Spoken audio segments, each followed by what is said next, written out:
Auzubillahi minasyaitonirrajim. Bismillahirrahmanirrahim. Assalamualaikum warahmatullahi wabarakatuh. Apa khabar anak-anak enam khodi? Alhamdulillah. Alhamdulillah rabbil alamin. Wassalatu wassalamu ala asyrafil anbiya wal mursalin wa ala alihi wa sahbihi ajma'in. Alhamdulillah wa kafa. Alhamdulillah alladhi arsala rasulahu bil huda wa dinil haqq liyudhhirahu 'ala ad-dini kulli walau karihal kafirun walau karihal musyrikun walau karihal munafiqun. Sekali lagi Ustaz ucapkan pada adik-adik, anak-anak yang berada di rumah, semoga anak berada di rumah berada dalam keadaan gembira, ceria dan dirahmati Allah Subhanahu wa taala. Mudah-mudahan anak-anak yang sedang dikuarantinkan di rumah gembira dan berada dalam lindungan rahmat Allah Subhanahu wa taala, barakah ilahi yang berpanjangan, bergembira bersama ibu ayah, adik-adik, kakak abang-abang serta saudara-saudara kejiranan. Pada malam ini Ustaz nak berkongsi dengan adik-adik tajuk kita yang khususnya dalam pelajaran Pendidikan Agama Islam tahun 6 bidang ulum yang bertajuk Sirah Pembukaan Kota Makkatul Mukarramah. Alhamdulillah, Alhamdulillahirabbil alamin. Syukur kita kepada Allah Subhanahu wa taala.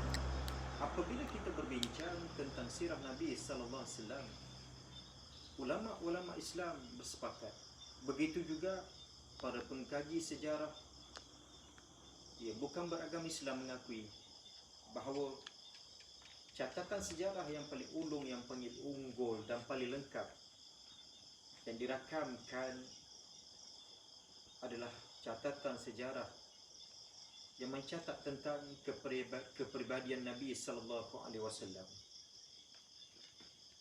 Apabila menyebut tentang sejarah, sejarah ada kaitannya dengan makhluk-makhluk Allah Subhanahu wa taala. Sama ada manusia, pokok-pokok dan sebagainya. Mereka ada catatan sejarah yang tersendiri. Kerana sejarah ada hubung kaitnya dengan makhluk. Allah yang mencipta tidak ada sejarah. Kerana Allah Subhanahu wa taala yang mencipta, yang tidak ada mula dan tidak ada akhirnya.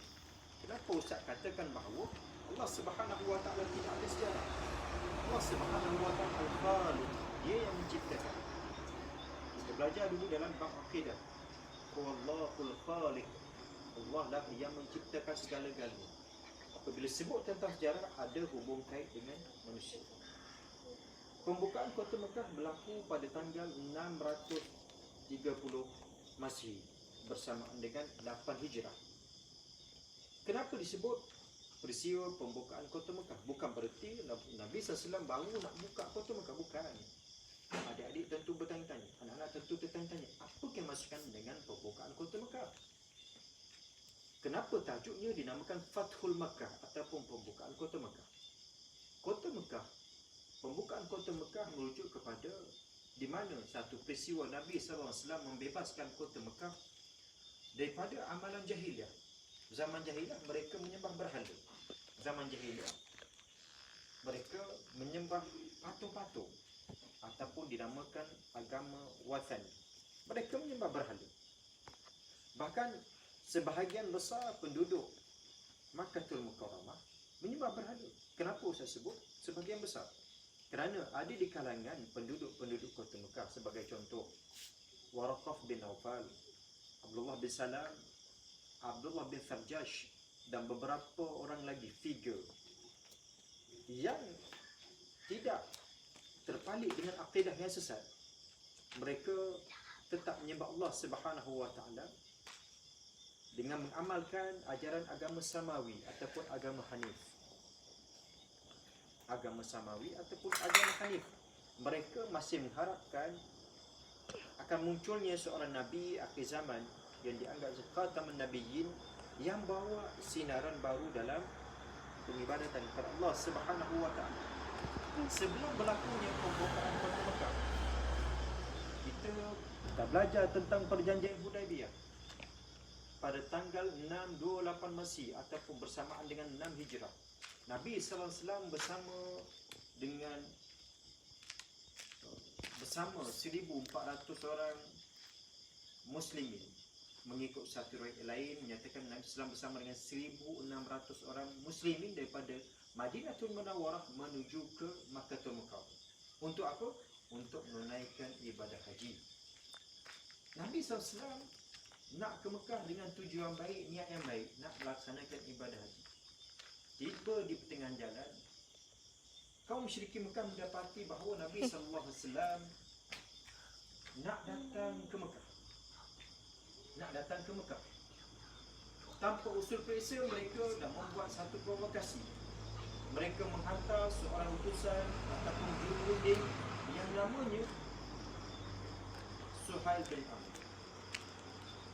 Suhail bin Amr mendapat tahu dan balik semula ke Mekah dan memaklumkan kepada pembesar-pembesar Quraisy bahawa Nabi SAW bersama dengan kaum muslimin Madinatul Munawwarah nak ke Mekah sebab nak tunaikan ibadah haji.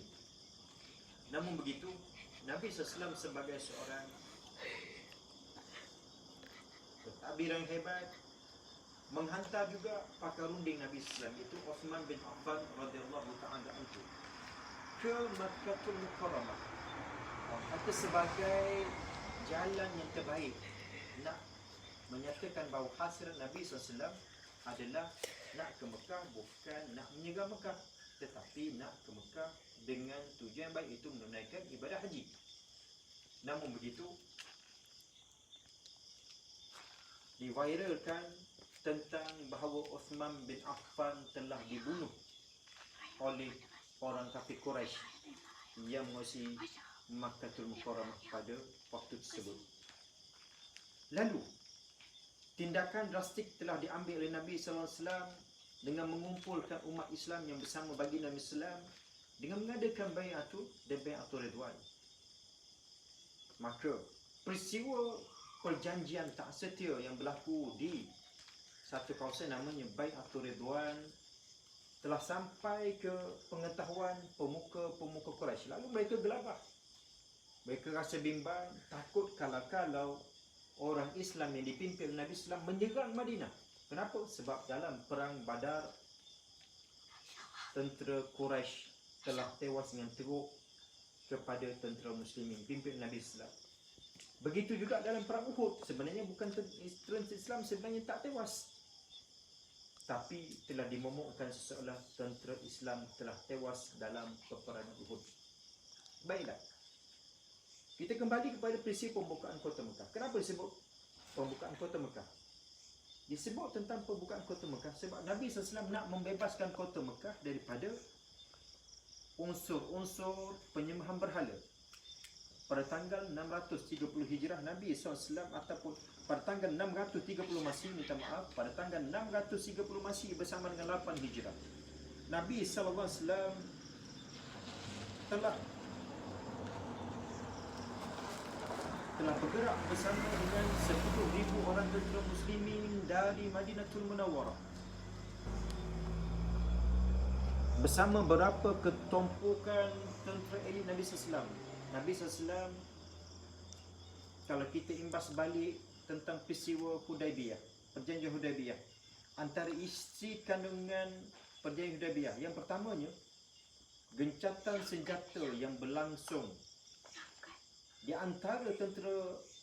antara kepimpinan muslimin di Madinatul Munawwarah dengan pemuka-pemuka Quraisy di Makkahul Mukarramah memakan masa 10 tahun.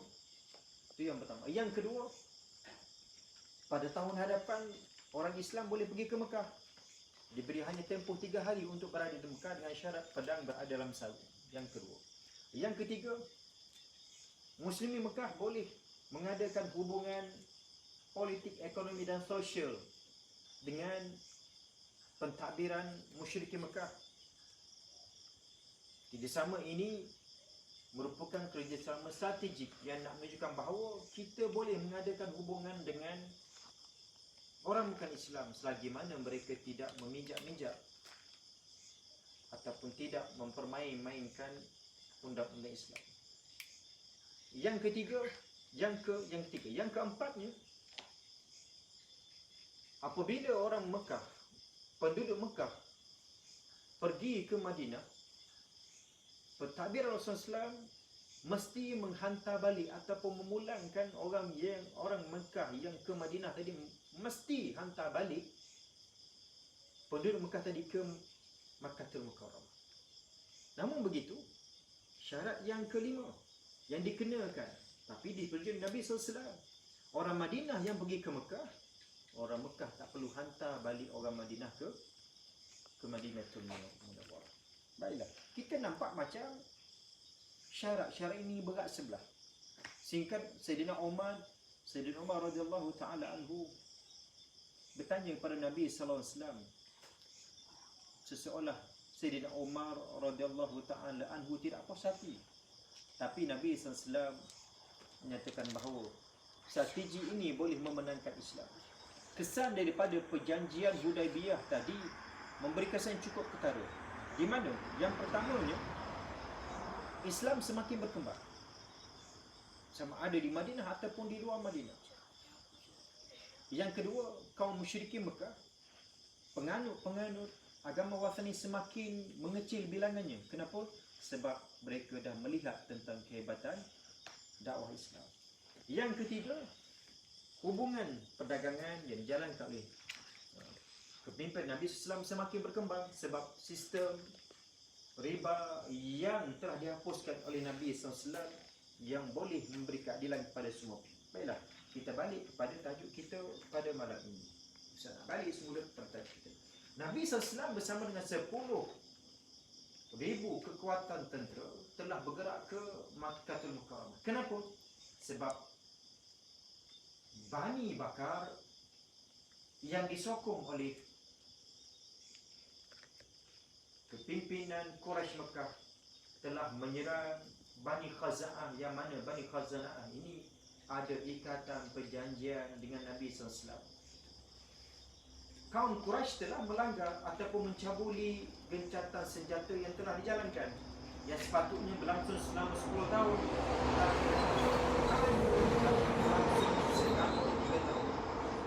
Tahun 628, 629, 630.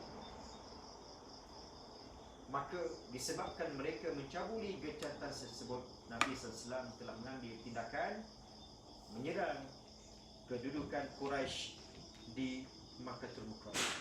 Nabi SAW dalam pencaturan Nabi SAW merupakan seorang pakar strategi ketenteraan. Nabi SAW telah menubuhkan beberapa unit tentera. Yang pertamanya yang berada di bawah kepimpinan, yang pertamanya berada di bawah ketombokan Khalid bin Al-Walid. Khalid bin Al-Walid bersama dengan 29 pasukan berkuda telah menyerang kedudukan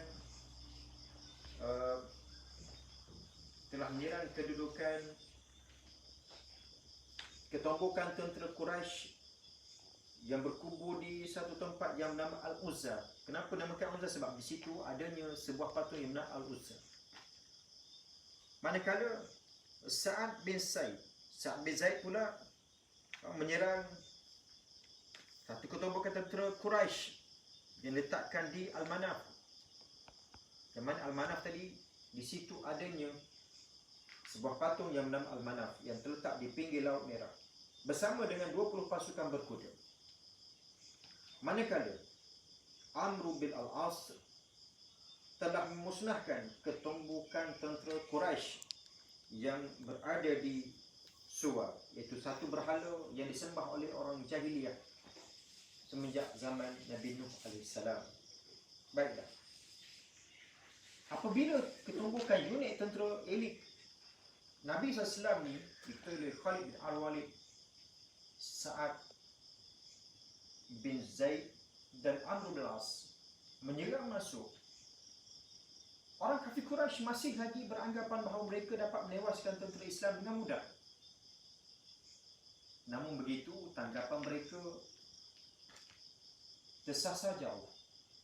Kehebatan Nabi SAW sebelum Nabi SAW masuk ke kota Mekah, Nabi SAW telah mengarahkan supaya tentera-tentera muslimin memasang api di sekeliling bukit-bukit Mekah. Kenapa Ustaz buat rakaman ni sebelah malam? Sebab Ustaz nak tengok supaya suasana adik-adik di rumah, anak-anak di rumah dapat melihat tentang cahaya. Di belakang sana, kalau kita anggaplah di belakang sana adalah bukit yang berada di kota Mekah. Di sini ada cahaya bakaran api yang cukup besar. Penduduk Mekah yang berada di seberang sana, seberang bukit, akan lihat cahaya yang besar daripada sebelah sini. So mereka dapat melihat. Pada malam tersebut Nabi SAW masuk ke kota Mekah. Penduduk Mekah dengan tentera musyrikin Mekah ada rasa gerun sangat-sangat. Mereka beranggapan bahawa mereka akan dipatahkan dengan mudah oleh tentera Nabi SAW. Mereka dapat dipatahkan oleh ketenteraan Nabi dengan senang. Baiklah. Apa persediaan yang dilakukan oleh Nabi SAW sebelum Nabi SAW dapat menewaskan tentera kafir Quraisy? Yang pertamanya Nabi SAW merancang supaya tentera-tentera Islam yang pergi nak menewaskan tentera kaum Quraisy di Mekah adalah mereka yang benar-benar berdisiplin dan mematuhi arahan Allah dan Rasulullah SAW. Yang kedua, Nabi SAW mempersiapkan baju besi serta topi besi. Nabi SAW ada baju perisai yang tersendiri. Nabi SAW ada 7 pasang baju perisai. 7 pasang baju perisai dimiliki Nabi SAW yang mana ditempah khusus untuk dipakai oleh tentera-tentera Islam. Nabi SAW juga ada topi besi. Nabi SAW ada 7 pasang topi besi yang digunakan untuk pembekal. Allah. Itulah sahaja Nabi SAW. Kehebatan Nabi SAW, kehebatan dan kepakaran sahaja Nabi SAW tidak mampu ditandingi oleh kekuatan mana-mana ketombokan tentera yang ada pada zaman tersebut. Itulah hebat Nabi SAW. Baik. Apakah kesan langsung apabila Nabi SAW dapat menakluki kota Mekah? Yang pertama, Nabi SAW disebut di mana kesan impak besar yang dapat mempengaruhi penduduk Mekah masuk. Allah Subhanahu wa taala menyebut dalam surah An-Nasr, "Idza jaa nasrullahi wal fath wa ra'aita an-nasa yadkhuluna fi dinillahi afwaja." Ila akhir ayat. Ulang sekali lagi.